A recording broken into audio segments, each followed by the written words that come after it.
Chers amis, bonjour et bienvenue encore une fois à notre étude biblique d'aujourd'hui.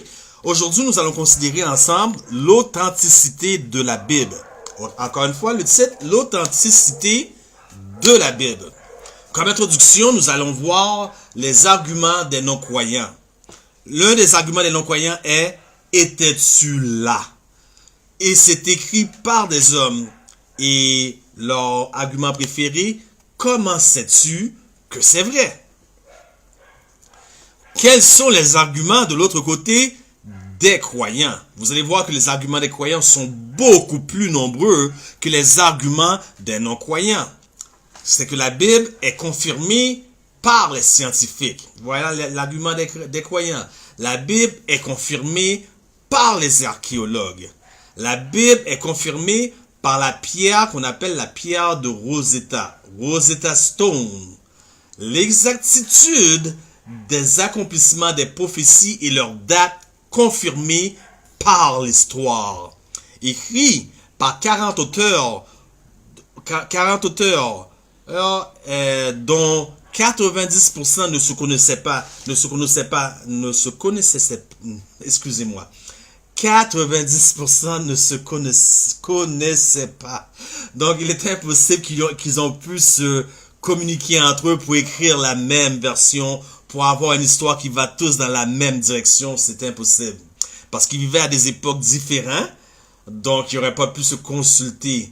Donc, le témoignage est le même. La Bible contient aussi 66 livres écrits sur une période de 1500 années.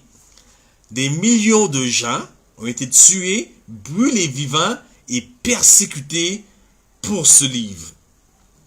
En dépit de tout, elle demeure le best-seller, le livre le plus vendu. Voyez-vous, les arguments des chrétiens sont beaucoup plus nombreux que les arguments des non-chrétiens. Comme nous avons dit, elle est confirmée par les scientifiques. Donc, nous allons voir quelques preuves de cela. Les plus grands explorateurs, incluant Christophe Colomb, tous ont refusé de voyager plus loin qu'une certaine distance. Pourquoi? Parce qu'ils croyaient que la Terre était plate et qu'ils tomberaient dans un trou s'ils allaient au-delà d'une certaine distance, jusqu'à ce qu'ils découvrent que la Terre était ronde, et ils ont pris le mérite et la gloire pour leur découverte. Mais que nous dit la Bible? Ésaïe 40, 22 nous dit, c'est lui qui est assis au-dessus du cercle de la terre, et ceux qui l'habitent sont comme des sauterelles. Il étend les cieux comme une étoffe légère, il déploie une tente pour en faire sa demeure. C'est lui qui est au-dessus du cercle de la terre. Donc, avant bien que les hommes aient découvert que la terre était ronde, la Bible l'avait mentionné. Et maintenant, ils en prennent la gloire pour leur découverte. Ésaïe 46, verset 10 nous dit, « J'annonce dès le commencement ce qui doit arriver, et longtemps d'avance ce qui n'est pas encore accompli. Je dis, mes arrêts subsisteront, et j'exécuterai toute ma volonté. » Donc, frères et sœurs, l'authenticité de la Bible. Mais en parlant de l'authenticité de la Bible, êtes-vous déjà trouvé dans un état de perplexité? Je me souviens que moi, je m'étais trouvé dans un état de perplexité à un moment donné, comme tout était pas clair dans ma vie, qu'est-ce que je veux faire de ma vie, où j'aimerais bien aller. Alors, qu'est-ce que j'ai fait? Un soir, alors que il faisait très tard, on était au milieu de la nuit, je m'ennuyais, j'avais rien à faire, j'ai ouvert ma télévision, et là, je suis tombé sur une émission, sur une annonce publicitaire de Jojo Medium. Fasciné par l'annonce, j'ai décidé de prendre le téléphone et de contacter pour savoir ce que l'avenir me réservait. La première question que la médium m'a posée, quel est votre nom, votre date de naissance? Et je me suis dit, attendez, si vous êtes un vrai médium, vous devriez le savoir. Elle ne le savait pas. Et deuxièmement, je n'ai jamais vu aucun médium qui a été capable de me donner ou donner à quelle que soit la personne les numéros de la loterie, les numéros gagnants de la loterie, que ce soit le 649 à Montréal ou peu importe la ville du Canada, du pays, du monde entier où vous habitez. J'ai jamais eu aucun médium qui a pu donner les numéros chanceux de la loterie. Comment se fait-il? Voyez-vous, ne vous tournez pas vers les médiums ou les autres, ce genre de personnes-là, parce qu'ils n'ont pas réponse à l'avenir. Ils n'ont pas aucune réponse à votre futur. Mais seulement Dieu connaît l'avenir. Seulement Dieu peut vous donner un espoir concret dans votre vie. Voilà pourquoi Dieu condamne ces pratiques. Dieu nous dit dans Deutéronome, chapitre 18, versets 9 à 12. Lorsque tu seras entré dans le pays que l'Éternel ton Dieu te donne, tu n'apprendras point à imiter les abominations de ces nations-là. Qu'on ne trouve chez toi personne qui fasse passer son fils ou sa fille par le feu, personne qui exerce le métier de devin, astrologue, d'augure, de magicien, d'enchanteur, personne qui consulte ceux qui évoquent les esprits ou disent la bonne aventure, personne qui interroge les morts. Car quiconque fait ces choses est en abomination à l'Éternel, et c'est à cause de ces abominations que l'Éternel ton Dieu va chasser ces nations devant toi. Donc, frères et sœurs, ces gens n'ont aucune réponse à vous donner, et d'ailleurs, c'est une abomination aux yeux de Dieu. Oui, mais un autre des arguments qu'ils disent, que les non-croyants vont dire, c'est que oui, mais la Bible a été écrite comme des hommes, comme vous et moi. C'est donc la raison pour laquelle vous refusez de croire. La Bible a été écrite par des hommes, donc vous refusez de croire. Mais dites-moi, vos livres, vos gros blocs de livres à l'université, par qui ont-ils été écrits? Et ne vous ont-ils pas rendu sages à un certain point? Mais par qui ont-ils été écrits? N'ont-ils pas été par des hommes? Donc Dieu se sert des hommes parfois pour passer son message. Et c'est ce que Pierre nous dit. 2 Pierre, chapitre 1, verset 21, nous dit « Car ce n'est pas par une volonté d'homme qu'une prophétie a jamais été apportée, mais c'est poussé par l'Esprit Saint, par le Saint-Esprit, que des hommes ont parlé de la part de Dieu. » 2 Timothée chapitre 3 versets 16 et 17 nous dit « Toute écriture est inspirée de Dieu et utile pour enseigner, pour convaincre, pour corriger, pour instruire dans la justice, afin que l'homme de Dieu soit accompli et propre à toute bonne œuvre. » Amos chapitre 3 verset 7. Amos chapitre 3 verset 7 nous dit « Car le Seigneur, l'Éternel, ne fait rien sans avoir révélé son secret à ses serviteurs, les prophètes. » Et Nombre chapitre 12 verset 6 nous dit « Et il dit, écoutez bien mes paroles, lorsqu'il y aura parmi vous un prophète, c'est dans une vision que moi, l'Éternel, je me révélerai à lui. C'est dans un songe que je lui parlerai. » Donc, il y avait des prophètes. Un des prophètes les plus connus, qui nous est plus utile de ce temps-ci dans lequel nous vivons, c'est le prophète Daniel. Et nous trouvons l'exactitude des prophéties telles que nous avons dit au début de l'introduction dans les arguments des chrétiens, des croyants. Nous pouvons considérer ensemble l'exactitude des prophéties. Donc, Daniel, au chapitre 2, le roi Nebuchadnezzar fait un rêve dont il ne se souvient plus. Personne ne peut lui dire ce qu'il a rêvé car personne n'est dans sa tête. Mais le rêve a été révélé à Daniel, chapitre 2 du livre de Daniel. Le rêve a été révélé par Dieu à Daniel. Et dans ce rêve, il y avait une statue basée de 4 métaux, faite de 4 métaux, dont la tête était d'or, la poitrine ici était d'argent, les hanches étaient de bronze, les jambes étaient de fer, et les pieds et les orteils étaient de fer mélangés d'argile. Donc Daniel donne donne la définition, la signification du rêve au roi Nebuchadnezzar. Il dit, ô roi, tu regardais dans ton rêve et il y avait une grande statue. Cette statue était faite de 4 métaux, d'or, d'argent, de bronze et de fer. Tu es la tête d'or, frères et sœurs. Babylone a dominé le monde, a tenu le pouvoir mondial dans le monde de 605 à 539 avant Jésus-Christ. Babylone est la tête d'or. Puis après, la poitrine d'argent représente le royaume médo-persien qui a dominé tout le monde connu de 539 à 331. Puis après, les cuisses, pas les cuisses, les hanches de bronze, on se représente la Grèce avec Alexandre le Grand tel que vous le connaissez. Puis les jambes de fer représentées par Rome. Puis nous avons les orteils de fer et d'argile qui est une amalgation des 10 royaumes sortants de Rome. Donc, nous savons que Babylone a dominé le monde de 605 à 539 avant Jésus-Christ. Mais Babylone fut conquérie. Nous allons voir la succession d'une nation après l'autre. La Babylone fut conquérie et après, en 539, donc par qui? La Bible nous dit 150 ans à l'avance qui va conquérir Babylone. Il le dit même, il l'appelle même par son nom. Frères et sœurs, seulement un Dieu peut dire les choses 150 ans à l'avance et que cela se produise exactement tel quel. Ésaïe 45, versets 1 et 2. Ainsi parle l'Éternel à son roi, à Cyrus.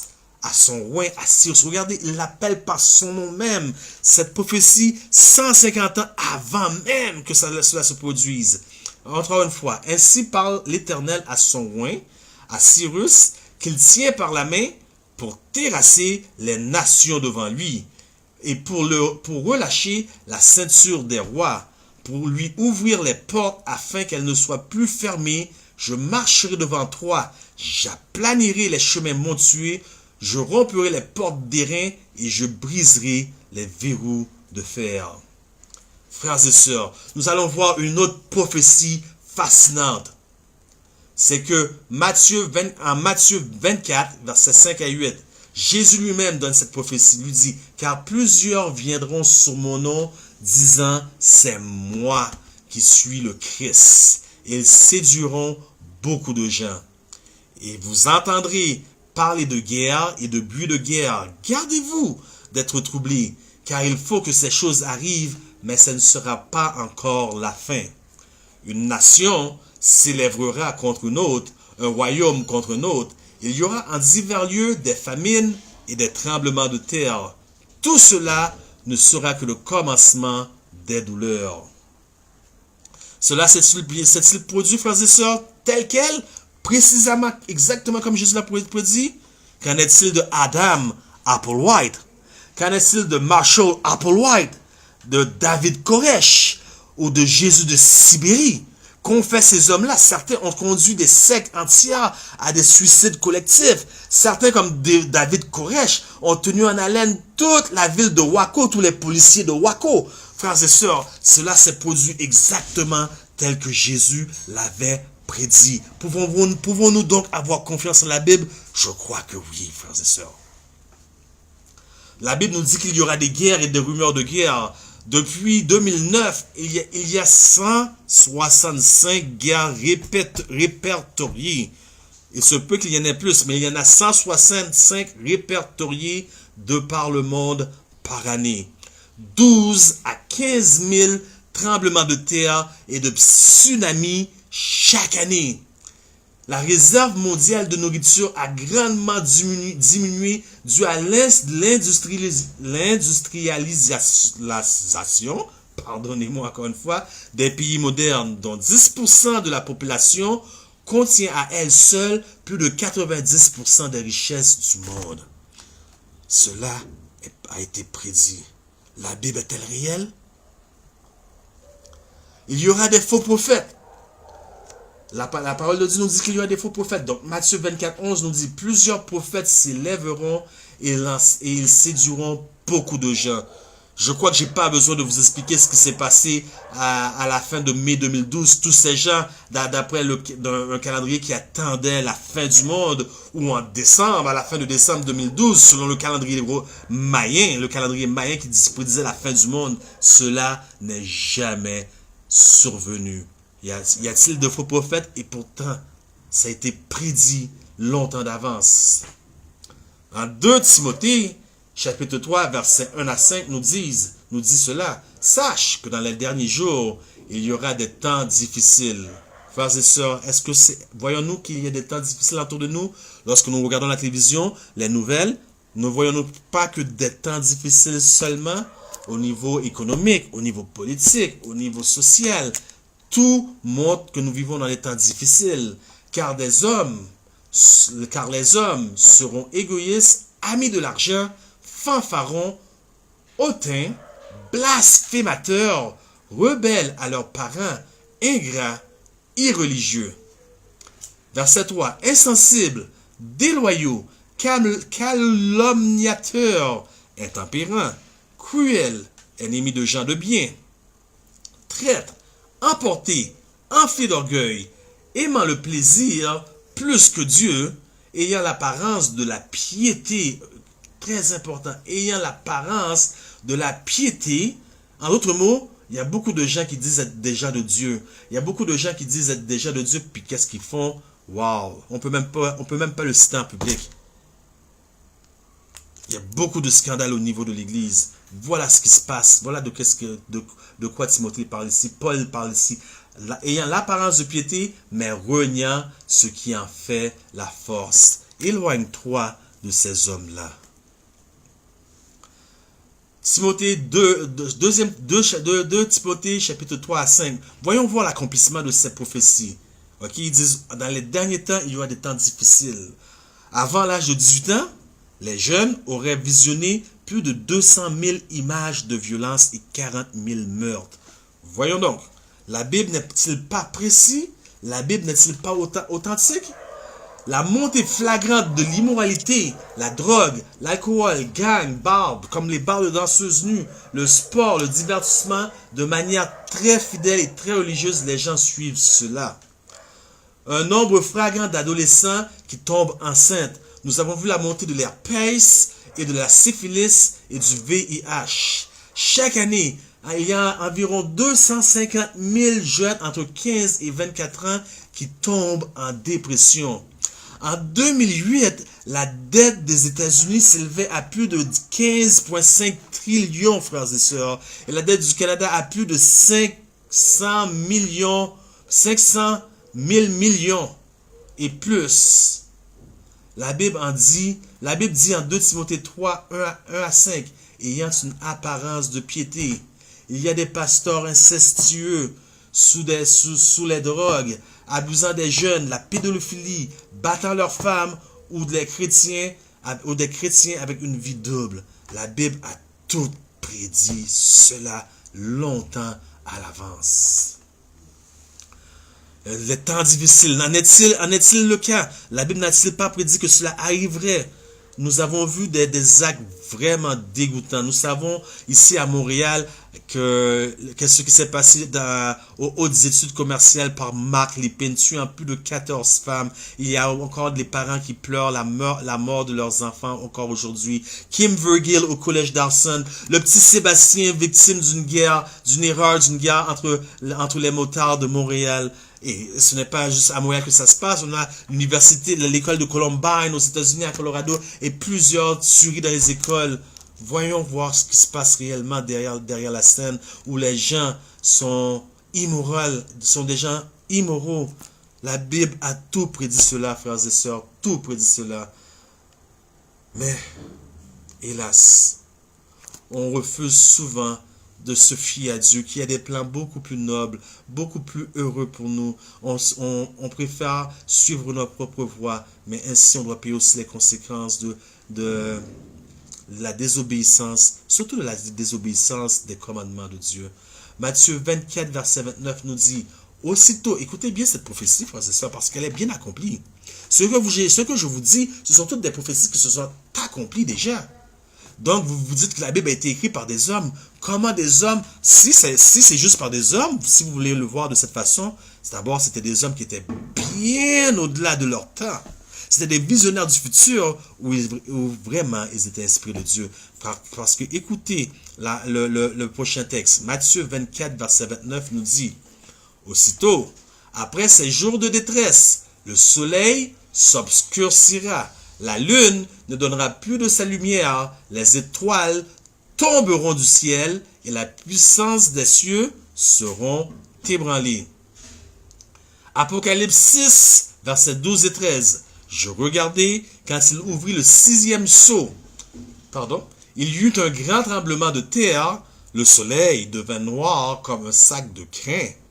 La lune entière devient comme du sang, et les étoiles du ciel tombèrent sur la terre comme lorsqu'un figuier secoué par un vent violent jette ses figues vertes. Et finalement, Joël chapitre 2, versets 30 et 31 nous dit, « Je ferai paraître des prodiges dans les cieux et sur la terre, du sang, du feu et des colonnes de fumée. Le soleil se changera en ténèbres et la lune en sang avant l'arrivée de qui? Avant l'arrivée du jour de l'Éternel, de ce jour grand et terrible. » Frères et sœurs, ces prophéties se sont-ils accomplies? Voyons voir. Là, on parle de tremblement de terre ici. Il y a eu un grand tremblement de terre à Lisbonne, Portugal, ressenti sur chacun des continents. C'est la première fois qu'un tremblement de terre, frères et sœurs, est ressenti dans chaque continent. Le tremblement de terre s'est fait à Lisbonne, mais plusieurs villes de chaque continent ont ressenti les effets secondaires, ont ressenti une secousse. C'était un tremblement de terre sur l'échelle de Richter de 9.0 en 1755. La Bible l'a-t-il prédit ou c'était des gens visionnaires longtemps avant leur temps? Voyons donc, la Bible est vraie, la Bible est réelle. Du jour de noirceur, comme nous dit la Bible, le soleil s'obscurcira, jour de noirceur, en 1780, à midi, il a fait noir comme à minuit, dès le midi. Les étoiles qui tombèrent du ciel, comme nous dit la prophétie, les étoiles tombées du ciel, cela s'est produit en 1833, plus de 40 000 météorites, éclairant la Terre pendant 4 heures. Une pluie de météorites en 1833. Frères et sœurs, je tiens à vous dire qu'il n'y a rien de caché. Tout est révélé. Consultez vos atlas, faites vos recherches, allez sur Google, allez voir vous-même. Tout est là, rien n'est caché. La Bible est-elle réelle? Je crois que oui. La Bible est inspirée de Dieu. La Bible est authentique. Mais ce que vous voulez savoir, je crois, ce n'est pas tout ce qui s'est accompli, tout ce qui doit venir. Ce que vous voulez savoir aujourd'hui, c'est vous qui souffrez, qui passez par des difficultés. Votre mari, votre épouse, votre état de santé, vos finances, où vous allez trouver l'argent pour le pain de demain. Vous passez par des moments difficiles et vous vous demandez, oui, mais Dieu se soucie-t-il réellement de moi? Jérémie 29, 11 nous dit, car je connais les projets que j'ai formés sur vous, dit l'Éternel, projets de paix et non de malheur, afin de vous donner un avenir et de l'espérance. Frères et sœurs, la parole de Dieu est réelle. Dieu est là pour chacun de nous. Dieu tient à chacun de vous. Dieu connaît ce qui est bon pour chacun de nous. Parfois, notre voie semble juste, mais la voie de l'Éternel est meilleure. Abandonnez-vous à lui. Acceptez-le aujourd'hui, car il vous aime tellement. C'est là l'étude d'aujourd'hui. Que Dieu vous bénisse. Amen.